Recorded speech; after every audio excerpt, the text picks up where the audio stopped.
Wow, nimesikia YouTube bwana watu wanalipwa. Na mimi nataka kufungua channel. Lakini sasa nifungue channel iwe inahusu nini? If channel yangu iwe inahusiana na nini? Basi leo hii tutaongelea hiyo.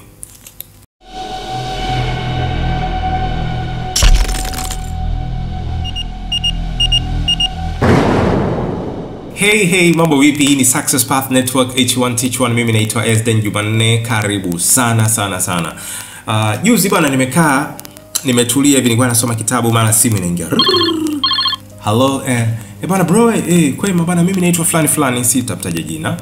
Akamwambia bwana bro, sasa nimeona masuala unawasaidia watu nini kurekebisha YouTube zao na kufungua YouTube channels na nini, na kuwaelekeza watu jinsi gani ya kupita na nini, na unawaelekeza pia jinsi ya kuunganisha biashara zao na YouTube, kwamba how to bring the two together. Sasa bwana, mimi nafanya biashara ya kuuza taa. Sasa biashara ya kuuza taa nawezaje nikaileta kwenye YouTube? Mimi nakwambia inawezekana. Sawa. Tutakuelekeza, na kisha kuelekeza inakuwa rahisi, na kama ni kitu biashara ile ni kitu unachokipenda, na maana utaendelea moja kwa moja. Sawa. Sasa ni kweli kabisa unaweza kufika sehemu sasa, bwana ndio sasa nataka kufungua channel. Lakini sasa channel yangu iwe inahusu nini? Mimi mtu akiniuliza vile, mimi mwenyewe na mimi namtupia swali kwanza. Na fuatilia hizi tips ninazozungumza, zitakusaidia kama unataka kutengeneza channel yako sasa hivi. Kwamba wewe unapenda nini kwenye maisha yako? Kitu gani unapenda? Bana mimi kuna vitu vingi. Okay, hebu tu skip. Twende swali la pili. Swali la pili, wewe unafanya shughuli gani? Wakati mwingine shughuli anayofanya mtu huenda ndio kitu anachokipenda, huenda, sawa.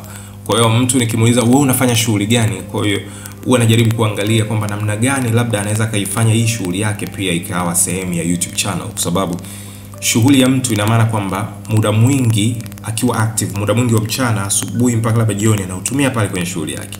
Kwa kama muda mwingi anautumia pale, ina maana ana muda mwingi wa kujifunza ile shughuli automatically, hata bila yeye kushika kitabu, kwa sababu ndio shughuli anayoifanya, kwa sababu we learn more through experience.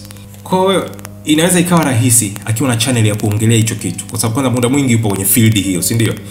Kwa hiyo akaniambia bana, aliniambia mimi ni accountant. Akasema yeye ni mhasibu, accountant.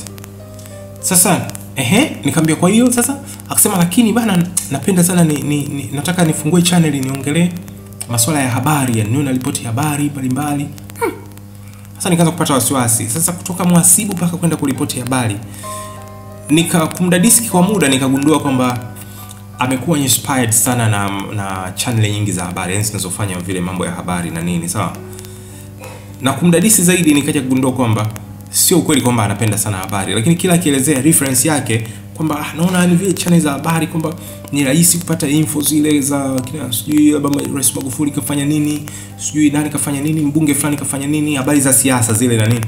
Yani kwa hiyo akili yake ikawa imeenda kwamba kuchukua video za kwenye channel za watu wengine na kuzileta kwenye channel yake. Kwanza hiki kitu usifikirie ukifanya, kwa sababu as long as YouTube ni biashara, ina maana kwamba watu watakuwa wanalipwa kwa content nzuri wanazotengeneza. Ina maana wewe ukienda kirahisi tu kutaka kutumia content za watu wengine wakaziripoti, YouTube watakupiga penalty. Utapata tunaita copyright strike. Zikifika 3, YouTube wanafunga channel yako. Yani watu 3 wameripoti, ukapata strike 3, channel yako inafungwa. Haijalishi na watu wangapi, haijalishi ndio unaanza, haijalishi nini. So you see, kwa hiyo kuwa makini. Kikubwa zaidi ili uweze kutengeneza content za YouTube, swali la kwanza lazima ujiulize, wewe unafanya shughuli gani? Hiyo shughuli yako ndio unayopenda. Then kama una kitu unachokipenda, inaweza kuwa ni rahisi zaidi. Ni rahisi zaidi kufanya kuongelea kitu kwa mapana, sawa, kile ambacho unakipenda. Lakini hauanzi tu kukiongelea kitu.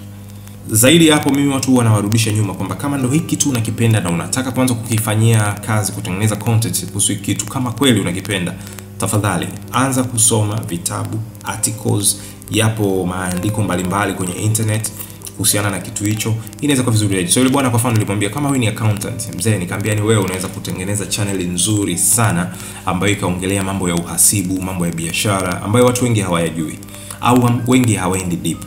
Yani wewe ni kukaa tu ukasoma about accounts nini kwenye mitandao, ukasoma kuhusu vitu fulani, alafu unakuja kuvielezea kwa Kiswahili vitu vyetu sisi. Sasa tena umekaa zako ofisini pale, baada ya kazi fulani umegeuza tu hivi, unatega simu yako, unawasha pale, unaanza kurekodi. Bwana karibu sana bwana, mimi naitwa Mafuta Taro ya Mbu, leo nataka nikuongelee vitu fulani ambavyo nini kuhusu accounting. Sasa mimi sio mtaalamu wa masuala haya, sawa. Kwa hiyo ili uweze kupata idea gani channel yako ifanye, unapenda nini. Inaweza kuwa rahisi zaidi, au unafanya shughuli gani. Ikiwa shughuli yako ndio unataka iwe idea kwenye YouTube channel, inaweza kuwa rahisi zaidi. Kama bado unapata utata jinsi gani unaweza kuunganisha biashara yako na YouTube channel, niambie kwenye comments hapo chini. Mimi nitakwambia nini cha kufanya. Sawa sawa, I'll come to. Lakini pia kwenye comments za video hii ningependa mniambie kama wengi mna matatizo zaidi kuhusiana na YouTube na nini. Ask me any question down there. Sawa, nitakujibu vizuri, utapata mwanga na tutaenda mbele. Success Path Network, H1 Teach 1. Ikiwa unataka kuiona channel yangu ambayo inaongelea masuala ya YouTube na jinsi ya kufanya na nini, click here. Bye bye.